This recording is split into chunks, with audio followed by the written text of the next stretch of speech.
కదా కేసీఆర్. అంటే నేను పార్టీలో ఎప్పుడు లేను, బట్ కేసీఆర్ మిమ్మల్ని కూతురుతో సమానంగా చూసుకున్నారు. మీడియా హౌస్ లో నేను కూతురుతో సమానంగా చూసుకున్న రోజు. మరి ఎట్లా ఇప్పుడు అది కుటుంబ పాలన అది విమర్శలు చేస్తున్నారు, అప్పుడు గుర్తుకు రాలేదా మీకు?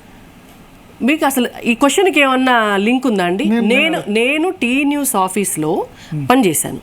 నన్ను కేసీఆర్ గారు ఎందుకు పిలిచారు? నేను ఏబిఎన్ ఆంధ్రజ్యోతిలో పనిచేసేటప్పుడు తెలంగాణ రాష్ట్ర సాధన కోసము ఒక మీడియా హౌస్ను పెడుతున్నాము, దాంట్లో మీలాంటి జర్నలిస్టులు పనిచేయటం అవసరము, ఈ రాష్ట్రం కోసము మనం స్వరాష్ట్రం కోసము మీలాంటి వాళ్ళు పనిచేయాలి, ఎట్టి పరిస్థితిలో మీరు రావాలి అని వారు నన్ను ఆహ్వానించారు. నన్నప్పుడు అందరూ వద్దన్నారు. కేసీఆర్ను నమ్మిపోతే నిండా మునగటం తప్ప ఏమీ ఉండదు, అనవసరంగా నీ కెరియర్ ఖరాబ్ అవుతుంది, వెళ్ళొద్దు అని కూడా చాలామంది మీడియా పెద్దలు, చాలా మీడియా పెద్దలు కూడా చాలామంది అడ్వైజ్ చేశారు. బట్ నేను ఒక విషయం అనుకుంటాను, మనం స్వరాష్ట్రం కోసం పనిచేసే అవకాశం మనకు వస్తుంది. ఇవాళ కాకపోతే రేపు పనిచేద్దాం, తప్పేముంది? మన ప్రాంతం కోసం మనం పనిచేస్తాం కదా. సో మనం ఒక వృత్తిలో ఉన్నప్పుడు అదొక సువర్ణ అవకాశంగా మనం భావించాలి అని చెప్పి నేను పోయి పనిచేశాను.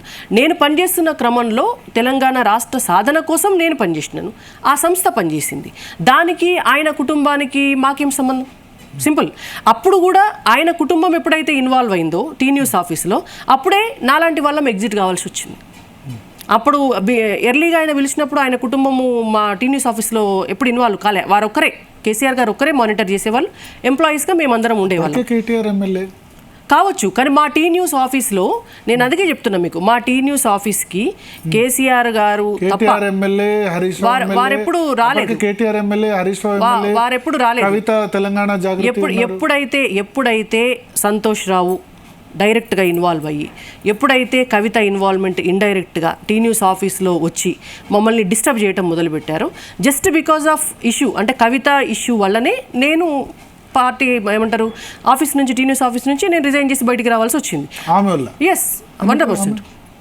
అది దుబాయ్లో బతుకమ్మ పండగకి నన్ను గెస్ట్గా పిలిచారు. చీఫ్ గెస్ట్గా పిలిస్తే నన్ను వెళ్ళొద్దు అని చెప్పారు. చెప్తే నేను అడిగా ఎందుకు వెళ్ళొద్దు, బతుకమ్మ అంటే కవిత ఒకతే ఆడాలి, ఆమె ఒక బ్రాండ్ క్రియేట్ చేసుకుంటుంది, మళ్ళీ ఇదంతా డిస్టర్బ్ అవుతుంది, మీరు వెళ్ళొద్దు అన్నారు. లేదు, నేను వాళ్ళకి ఆల్రెడీ చెప్పాను, నేను వస్తా అని చెప్పాను, వాళ్ళు ప్రోగ్రామ్ అరేంజ్ చేసుకున్నారు, మళ్ళీ ఇదంతా డిస్టర్బ్ అయిపోతుంది, నేను రేపు పొద్దున్నే ఫ్లైట్కి వెళ్ళాలి, 4 డేసే నేను లీవ్ పెట్టుకుంది కూడా 4 డేసే, నేను వెళ్ళేసి వస్తాను అని నేను అన్నాను.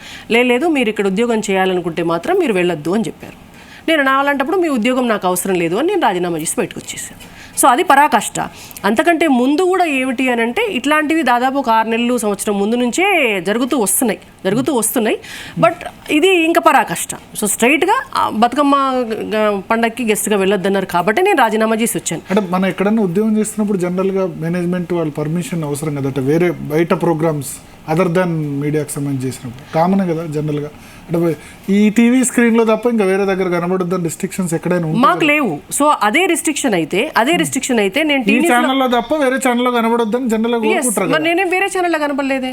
నేను ఒక తెలంగాణ ఉద్యమానికి సంబంధించినటువంటి దుబాయ్లో ఉన్నటువంటి తెలంగాణ కార్మికులు పెట్టినటువంటి బతుకమ్మ పండక్కి గెస్ట్గా పోతున్నా. అంతకంటే ముందు ఇక్కడ 100 ప్రోగ్రామ్స్కి నేను వెళ్ళినా. అట్లా అనుకుంటే మరి ఒకవేళ మాకు ఆ రిస్ట్రిక్షన్ ఉంటే, ఆ రిస్ట్రిక్షన్ నువ్వు వెళ్ళొద్దు అని అంటే, జర్నలిస్ట్ యూనియన్లు పెట్టిన కార్యక్రమం, నేను జర్నలిస్ట్ యూనియన్లో 1 ఆఫ్ ది మెంబర్స్, మరి వాటికి పోయేది లేకుండే. ఇక్కడ పెట్టినటువంటి అనేక కార్యక్రమాలు కూడా ఉన్నాయి కదా, మీరేం రూల్ పాస్. అసలు తెలంగాణ ఉద్యమ నేపథ్యం ఏంటండి?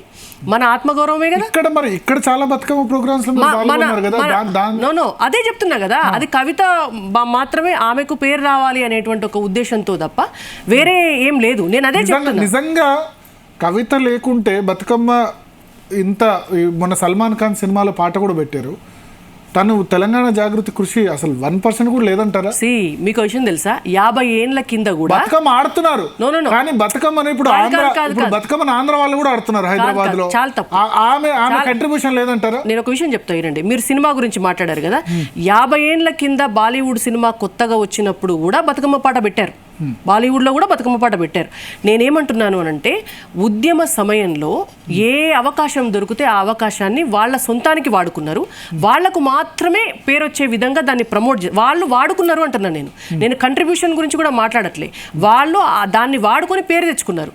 ఇవాళ బతుకమ్మ అనేటువంటిది, నేను ఒకటి చెప్తున్నాను, తెలంగాణలో గల్లీ గల్లీలో గల్లీ గల్లీలో ఇంటింటిలో బతుకమ్మ ఆడని ఇల్లు ఉంటుందండి? ఎప్పుడన్నా ఉందా? మా నాయనమ్మల కాలంలో లేదా, లేకపోతే మీ నాయనమ్మల కాలంలో లేదా? మన కల్చరే కాకుండా తెలంగాణకే కాకుండా కొన్ని తెలంగాణలో కూడా కొన్ని ప్రాంతాల్లో ఆడరు, బహుశా మహబూబ్ నగర్ కొన్ని ప్రాంతాల్లో ఆడరు. బట్ ఇప్పుడు ఇవాళ హైదరాబాద్ లో ఉన్న ఆంధ్ర వాళ్ళు కూడా ఆడుతున్నారు. సరే, అది వాళ్ళు ఇష్టంగా ఆడొచ్చు. దీని బతుకమ్మ ఖ్యాతిని విశ్వవ్యాప్తం చేయడంలో మీరు అన్నట్టు విశ్వవ్యాప్తి చేయడంలో కవిత కంట్రిబ్యూషన్ లేదంటారా? ఇప్పుడు దుబాయ్ లో అప్పుడు ఆర్గనైజ్ చేశారంటే ఇవాళ లండన్ లో ఆర్గనైజ్ చేస్తున్నారు, అమెరికాలో బతుకమ్మ అంతకంటే ముందు కూడా చేశారు. నేను చెప్పేది ఏంటంటే మీడియా ఫోకస్ చేసి మీడియాతో మాట్లాడుకొని ఉద్యమ సమయంలో ఉద్యమాన్ని ప్రమోట్ చేసేటువంటి క్రమంలో మీడియా ఫోకస్ చేయటం వల్ల బయటకు వచ్చింది. కవిత దానిలో పార్టిసిపేట్ చేయడం వల్ల, కవిత ఆర్గనైజ్ చేయడం వల్ల, ప్రతి జిల్లాలో ప్రతి ఉమ్మడి జిల్లా కేంద్రంలో ఆర్గనైజ్ చేయడం వల్ల దాని ఫోకస్ మీడియా మీద పడి మీడియా ఇండైరెక్ట్ గా ఆమె కారణం కదా. మరి నేను అదే చెప్తున్నా మీకు. ఇవాళ తెలంగాణలో మీకు విషయం తెలుసా? అసలు కవిత జాగృతి కార్యక్రమం కంటే ముందు ఆంధ్రజ్యోతి పత్రిక వాళ్ళు చాలా అద్భుతంగా ట్యాంక్ బండ్ మీద బతుకమ్మ కార్యక్రమాలని ఆర్గనైజ్ చేశారు. అమెరికాలో ఉన్నటువంటి ప్రతి సిటీలో కూడా ప్రతి సంవత్సరం బతుకమ్మ కార్యక్రమాన్ని ఆర్గనైజ్ చేసుకునేవాళ్ళు. కాకపోతే అప్పుడు అందరూ ఎట్లా చూసేవాళ్ళు అంటే మన కల్చర్ మన ప్రోగ్రామ్ మనం చేసేవాళ్ళం.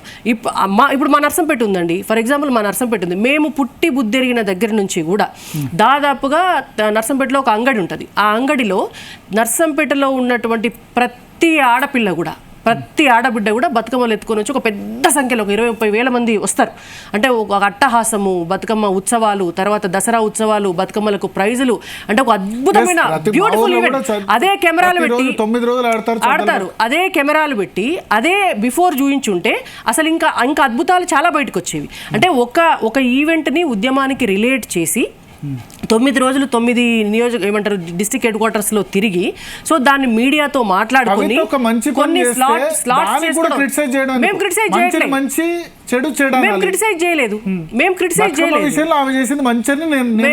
క్రిటిసైజ్ చేయలేదు. ఆమె వాడుకుంది అని మేము అంటున్నాం.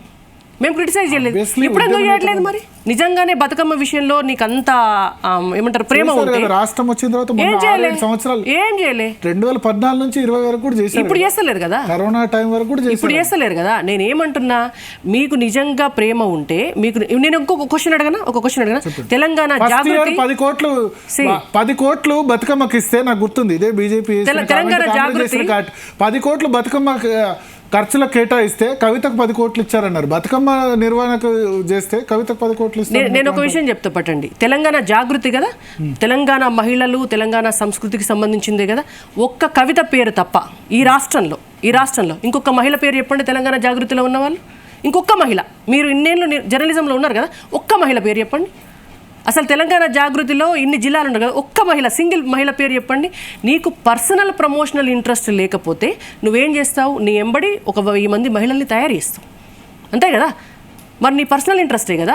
ఇవాళ లక్షల కోట్ల మంది మహిళలు ఆడుకునేటువంటి పండగకి నువ్వేదో బ్రాండ్ అంబాసిడర్ కింద నువ్వు వాడుకొని నువ్వు ప్రమోట్ అయ్యి నీ ఎంబడి ఒక్క మహిళను కూడా దాంట్లో భాగస్వామ్యాలను చేయకుండా ఇవాళ నువ్వు ఒక్కదానివే కదా. అంటే ఆ మొక్క తాడితేనే బతుకమ్మ అయిందా? సింపుల్. నేనేమంటున్నా, మీకు పర్సనల్ ఇంట్రెస్ట్ లేకపోతే రెండో మహిళ ఎందుకు కనిపించట్లేదు? మరి అదే నేను అదే చెప్తున్నా. అన్నట్టు రాజకీయాల్లోకి వచ్చి ఇక్కడ అహోబిల మఠం, శ్రీశైలం మఠం పెట్టుకునేందుకు రాలేదు. రాజకీయ పార్టీ అని ఆయనే చెప్తున్నారు. మరి ఇప్పుడు మీరు నా దారికి మీరు వచ్చారు. ఇప్పుడు నా దారికి వచ్చారు. ప్రమోట్ చేసింది. That is the point. ఆమె పర్సనల్ ఇంట్రెస్ట్ ఫక్తు రాజకీయం కోసమే తెలంగాణ కల్చర్ కోసం తెలంగాణ కల్చర్ కోసం చేయలే, ఆమె ఇంట్రెస్ట్ కోసం చేసింది. సింపుల్. నేను అదే అన్నా కదా, రెండో మహిళ ఎందుకు తెలంగాణ కల్చర్ అయితే. కేసీఆర్ తో అయితే పర్సనల్ గా ప్రాబ్లం లేదు, ఆయన మిమ్మల్ని చాలా బాగా చూసుకుంటారు, గౌరవంగా చూసుకుంటారు. చాలా అంటే అసలు ఏమంటారు అందులో ఎక్కడ 1% కూడా ఎప్పుడు నేను కేసీఆర్ గారు నన్ను ట్రీట్ చేసిన విషయంలో 0.1% కూడా ఎన్నడూ నాకు డిఫరెన్సెస్ లేవు. మరి ఇప్పుడు కేసీఆర్ మీరు బండబూతులు తిడుతున్నారు, రిగ్రెట్ అని ఎప్పుడు తిట్టాను? నేను ఎప్పుడు తిట్టాను? చాలా కేసీఆర్ ఫ్యామిలీని జైల్లో వేయాలని ఎప్పుడే అన్నారు. లేలే, ఒకటి గుర్తుపెట్టుకోండి, పర్సనల్ గా ఒక టీవీ సంస్థను నడిపేటప్పుడు వారు చైర్మన్గా ఉన్న సంస్థలో నేను పనిచేసినప్పుడు తెలంగాణ రాష్ట్ర సాధన కోసము మనం పనిచేసేటువంటి క్రమంలో వారు గైడ్ చేసి పనిచేసేటప్పుడు 100% ఆ బాధ్యతకి ఆ బాధ్యతకి వారు మమ్మల్ని 100% కరెక్ట్గా గైడ్ చేసినారు, మేము మా చేతనైన పని చేసినాం. వారు ట్రీట్ చేయడంలో కానీ ఎక్కడ కూడా నన్ను ఒక్కరోజు కూడా ఏది చేయలే, ఎక్కడ అవమానాలకు కూడా నేను ఆయన విషయంలో పర్సనల్గా నేను ఇది కాలే, వాళ్ళ కుటుంబ సభ్యులు చేశారు, అది వేరు. ఇప్పుడు ఇది రాజకీయం. ఎవరు గ్యాప్ వచ్చింది మీకు? కేసీఆర్ గ్యాప్ ఎవరి వల్ల వచ్చింది? నాకు కేసీఆర్ గారికి గ్యాప్ ఏం లేదండి. అంటే సంతోష్ గారు వచ్చి ఉండే, ఆయన ఎప్పుడైతే ఎండీ అయినారో ఆయన త్రూ ఈ కవిత గారు చాలా డిస్టర్బ్ చేశారు, చాలా మా ఆఫీస్ని చాలా డిస్టర్బ్ చేశారు. సరే పెద్దగా అప్పుడు నేను కూడా ఏమనుకున్నాను అంటే సింపుల్, మీరు పర్సనల్ కలవలేదు, కలిసి మాట్లాడుకున్నప్పుడు బాగానే మాట్లాడేవాళ్ళు. నాకు పెద్దగా వాళ్ళ కేటీఆర్ గారితో కవిత గారితో పెద్ద ఏదంటే హాయ్ బాయ్ అంతే, 1-2 సందర్భాలు తప్ప నాకు పెద్ద పరిచయం లేదు. అండ్ వన్ థింగ్, సరే ఇవన్నీ ఒక ఎత్తు అయితే, ఫస్ట్ థింగ్ ఏంటంటే నేను ఎప్పుడు కూడా మీడియా సంస్థల్లో పనిచేసినప్పుడు మీ అందరికీ కూడా తెలుసు, నా పని నేను చేసుకొని వెళ్ళిపోవటమే తప్ప నాకు పెద్దగా రెండో వాళ్ళ పనులకు వెళ్ళిపోయి నాకు అక్కడ చేబుదేదే పని చేసేది, లేకపోతే ఉద్యోగం మానేసి సింపుల్. టీ న్యూస్ విషయంలో కూడా తెలంగాణ రాష్ట్ర సాధన కోసం ఒక అవకాశం వచ్చింది, పనిచేయాలనుకున్నాను నేను. కేసీఆర్ గారు పిలిస్తే పనిచేసాము, వాళ్ళు డిస్టర్బ్ చేస్తున్నారు, హ్యూమిలియేట్ చేస్తున్నారు. నేను బతుకమ్మ పండుగకి వెళ్తా అన్నాను, నన్ను వాళ్ళు హర్ట్ చేశారు, నేను రాజీనామా చేసి బయటకు వచ్చాను. సింపుల్. నాకు అక్కడ నేను అంతకు మించి వాళ్ళ ద్వారా ఏదో నాకు లాభం జరగాలనో లేకపోతే వాళ్ళతో మాట్లాడుకొని దాన్ని ఏదో సెటిల్ చేసుకోవాలని, ఎందుకంటే నాకు రెండో ఇంట్రెస్ట్ ఎప్పుడు లేదు అక్కడ. నాకు సెకండ్ థాట్ నాకేం లేదు. రాష్ట్రం కోసం ఒక టీవీ ఛానల్ వచ్చింది, బస్ రాష్ట్ర సాధన కోసం నా చేతనైన పని నేను చేస్తాను. కానీ మీరు అప్పటివరకు రాష్ట్ర సాధనకు ఫైట్ చేసి సడన్గా మీరు జగన్ పార్టీలోకి జంప్ చేశారు. అది సమైక్యాంధ్రకు సపోర్ట్ చేసిన పార్టీ. అప్పుడు ఏం జరిగింది అంటే, నాకు పాలిటిక్స్లోకి రావాలన్న ఇంట్రెస్ట్ ఉండింది. ఉన్నప్పుడు మీడియాతో సరే ఇక్కడ ఎగ్జిట్ అయిపోతున్నాం కదా, ఎగ్జిట్ అయినప్పుడు పాలిటిక్స్లోకి వెళ్ళాలని నేను అనుకున్నాను. పాలిటిక్స్లోకి వెళ్ళేటటువంటి క్రమంలో జగన్మోహన్ రెడ్డి గారి వైఎస్ఆర్సీపీ అప్పుడు ఒక ఊపు మీద ఉన్నటువంటి టైంలో తెలంగాణ రాష్ట్రం విషయంలో జగన్ గారు చాలా క్లియర్గా ఒక స్టేట్మెంట్ ఇచ్చినారు. మేము తెలంగాణ రాష్ట్ర ఏర్పాటును వ్యతిరేకించట్లేదు, మాకు ఎటువంటి వ్యతిరేక భావన లేదు, మేము ఆబ్జెక్ట్ చేయట్లేదు, తెలంగాణ రాష్ట్రం ఇస్తే వి వెల్కమ్ ఇట్ అని అన్నారు. సో వాళ్ళు యాక్సెప్ట్ చేసినప్పుడు నేను చేరే కంటే ముందే కూడా వాళ్ళు ఢిల్లీకి వెళ్ళి లెటర్ రాసి అక్కడ సోనియా గాంధీ గారికి ఇవ్వడం జరిగింది. తెలంగాణ రాష్ట్ర ఏర్పాటుకు వైఎస్ఆర్సీపీ అనుకూలం అని చెప్పి లెటర్ కూడా ఇచ్చారు. అనుకూలం అని ఇచ్చారు. లేదు, అది కూడా ఎవరు తీసుకెళ్ళి ఇచ్చారు అని అంటే జిట్టా బాలకృష్ణారెడ్డి గారు, కేకే మహేందర్ రెడ్డి గారు, వీరంతా వెళ్ళారు, ఒక టీం వెళ్ళారు, ఇచ్చి వచ్చారు కాబట్టి డెఫినెట్గా మేము ఆ రోజు బిలీవ్ చేసినాం. ఆ రోజు బిలీవ్ చేసి ఎప్పుడైతే ఒక అందులో జాయిన్ అయ్యాక 2009 ఎట్లా బిలీవ్ చేశారు? 2009 డిసెంబర్ 10 ఫస్ట్ రాజీనామా వేసింది జగన్ పార్లమెంట్లో. డిసెంబర్ 9 స్టేట్మెంట్ వచ్చిన తర్వాత నెక్స్ట్ డే రాజీనామా వేసింది. సరే మేము నమ్మాము. అంటే ఎందుకు నమ్మాము అని అంటే, పాలిటిక్స్లో ఒక్కొక్కసారి నేను ఇందాకే చెప్పాను మీకు, పాలిటిక్స్ డైనమిక్గా ఉంటాయి అని. మేము నమ్మి నష్టపోయాం. సో నమ్మడం వల్ల ఏం జరిగింది? నష్టం జరిగింది.